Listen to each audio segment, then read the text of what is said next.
राहुल को ऑफिस में राधा का फ़ोन आया कि रोहन की तबीयत ठीक नहीं लग रही, डॉक्टर को दिखाना पड़ेगा, जल्दी आ जाओ।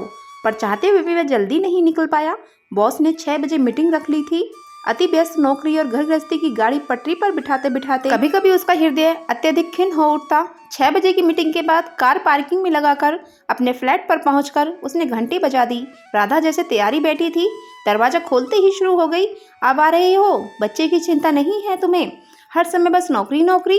अगर बच्चे को कुछ हो गया तो क्या करोगे इस नौकरी का? घर आकर उसको पानी भी नहीं पूछा था। दिल कर रहा था कपड़े बदलकर एसी और पंखा चलाकर बिस्तर पर लेट जाए, पर रोहन को डॉक्टर को दिखाना जरूरी था। उसने रोहन का माथा छुआ, बुखार से तप रहा था। चलो जल्दी चलो। वह बिना राधा की बात का जवाब दिए बाहर निकल गया। डॉक्टर के पास से वापस आए तो दिल और भी ज्यादा खिन्न हो गया। 6 वर्षीय रोहन को वायरल हो गया था, मतलब कि अगले कुछ दिन व्यस्त से भी व्यस्तम निकलने वाले थे। राधा, तुम ड्राइविंग क्यों नहीं सीखती? कार नहीं तो स्कूटी ही सीख लो, कई मुश्किलें आसान हो जाएंगी। एक दिन राहुल राधा का मूड अच्छा देखकर बोला था, घर गृहस्थी मैं बच्चा संभालूं या फिर किस समय जाऊं सीखने, तुम ही बताओ। सीखने की इच्छा रखने वाले को पूछना नहीं पड़ता, वह समय निकाल ही लेते हैं। राहुल भन्ना कर बोला, तुम तो बस हवा में बातें करते हो, मुझे नहीं सीखना। और सीखने की ज़रूरत क्या है? ज़रूरत तो बहुत है। छोटे छोटे कामों के लिए मेरा मुंह देखती हो? आजकल महिलाएं कितनी आत्मनिर्भर हैं। आत्मनिर्भर? मैं पैसा नहीं कमाती इसलिए कह रहे हो? अच्छी खासी डिग्री है मेरे पास, चाहूँ तो मैं भी कमा सकती हूँ, पर तुम ही नहीं चाहते हो। राधा उसकी बात समझे बिना बातचीत का रुख मोड़ते हुए बोली। राहुल का दिल क्या फट पड़े। एक स्कूटी कार सीखने के लिए समय नहीं है, घर बाहर के काम हो नहीं पाते, नौकरी करना क्या आसान है?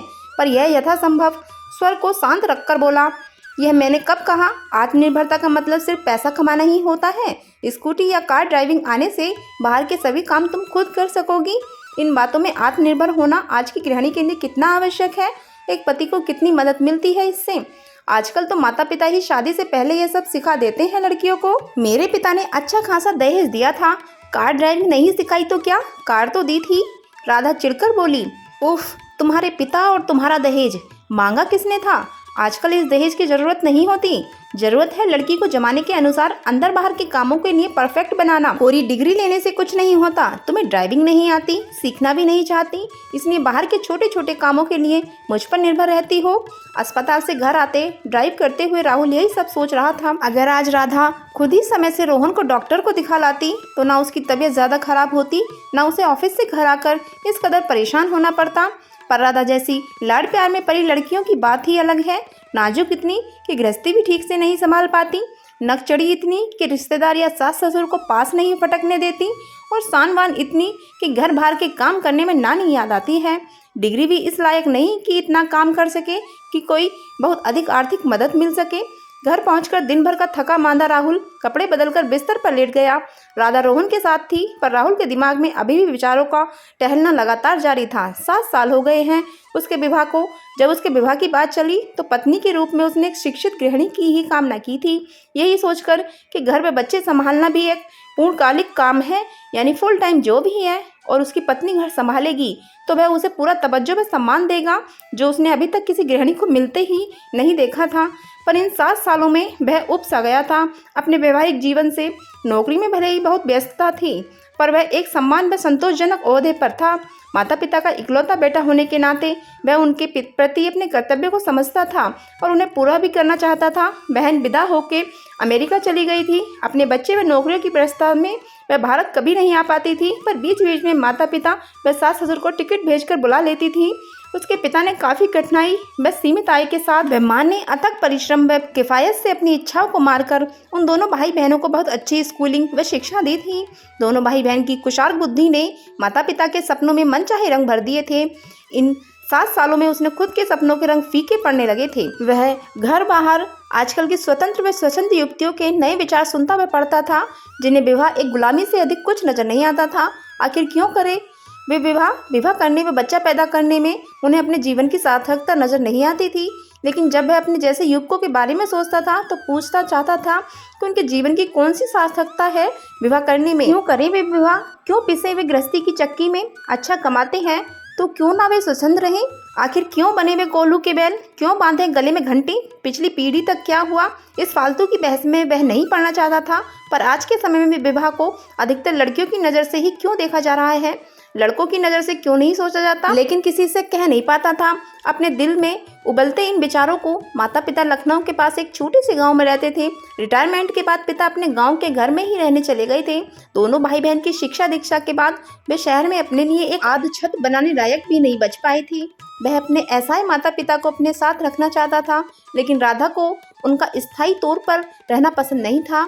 वह हर महीने एक निश्चित रकम उनके पास भेजना चाहता था, तो राधा 10 खर्चे और गिना देती और वह सोचता रह जाता कि क्यों होती है अधिकतर लड़कियों की यह शिकायत कि वे विवाह के बाद अपने माता पिता की देखभाल नहीं कर पाती। क्या अधिकतर लड़के कर पाते हैं? लड़कियां तो फिर भी भावात्मक दबाव बनाकर अपने मन की कर लेती हैं, पर घर बाहर व नौकरी में उलझा पति धीरे धीरे इन बेकार के विवादों से कन्नी काटकर अपने ही रिश्तों के प्रति उदासीन होने लगता है।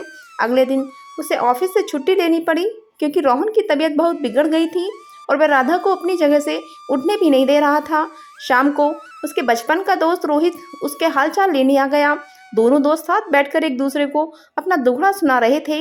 यार, तेरा अच्छा है, तूने नौकरी पेशा लड़की से शादी नहीं की।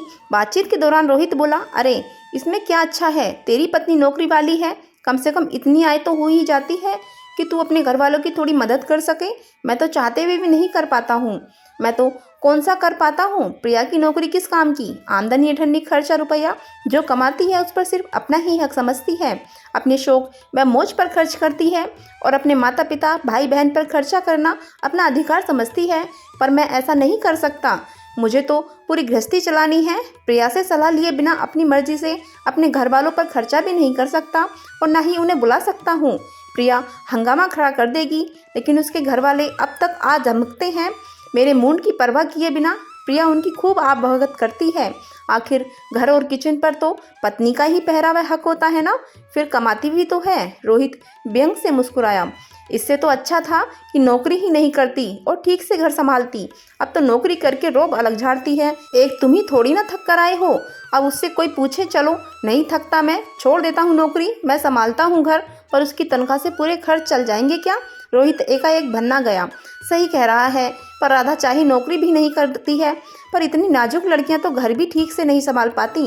सब्जी काटने से भी हाथ खराब होते हैं, खाना बनाना भी ठीक से नहीं आता, बस थोड़ा बहुत सुपरविज़न ही हो पाता है। शौक दुनिया भर के हैं जिसके लिए पैसा चाहिए।